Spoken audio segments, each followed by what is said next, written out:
இப்போ lockup death பிரச்சனையை எல்லாருமே கையில் எடுத்துட்டாங்க. அப்போ முக்கியமான பார்ட்டி ஒன்று இருக்குது, அவங்க எடுக்காங்களா? எப்படி எடுக்காமல் இருப்பாங்களா? அவங்க எடுத்திருக்காங்க. எடுத்தது மட்டும் இல்லாமல் டென்ஷனாக இருக்காங்க.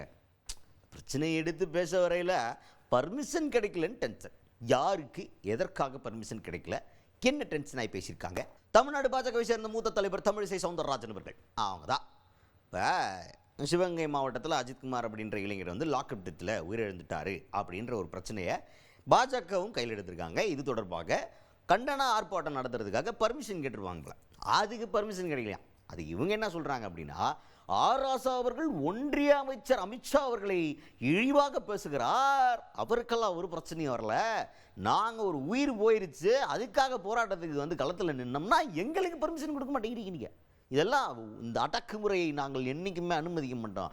எவ்வளவு நீங்கள் பிளான் பண்ணாலும் சரி, நாங்கள் ஒருபோதும் நாங்கள் உங்களுக்கு விட்டு கொடுக்குறதா கிடையாது, ஃபுல் ஃபோர்ஸில் இறங்கி போராட்டத்தை பண்ணுவோம் அப்படின்ற மாதிரி பயங்கர ஃபோர்ஸாக பேசியிருக்காங்க தமிழிசை சவுந்தரராஜன் அவர்கள். எதிர்க்கட்சிகளுக்கு போராடுவதற்கு உரிமை இருக்கிறது, எதிர்க்கட்சிகளின் குரலை எழுப்புவதற்கு உரிமை இருக்கிறது. ஆனால் கூடுவதற்கு கூட அவர்களுக்கு உரிமை இல்லை. அவர்களை உடனே கைது செய்யப்படுகிறார்கள் என்றால் தமிழகத்தில் என்ன ஆட்சி நடந்து கொண்டிருக்கிறது? தமிழகத்தில் யாருக்கும் பாதுகாப்பு இல்லை. ராசா நமது மரியாதைக்குரிய உள்துறை அமைச்சர் அவர்களை மிக மோசமான வார்த்தைகளை பேசுவார், அதை அவர்கள் அனுமதிப்பார்கள். ஆனால் நாங்கள் இங்கே எங்களது தொண்டர்களும் தலைவர்களும் வந்து எங்களது குரலை எழுப்ப வேண்டும் என்றால் அதற்கு அனுமதி மறுக்கப்படுகிறது என்றால், குரல் வலை நெரிக்கப்படுகிறது என்றால் முதலமைச்சர் ஸ்டாலின் இதற்கு பதில் சொல்லியே ஆக வேண்டும்.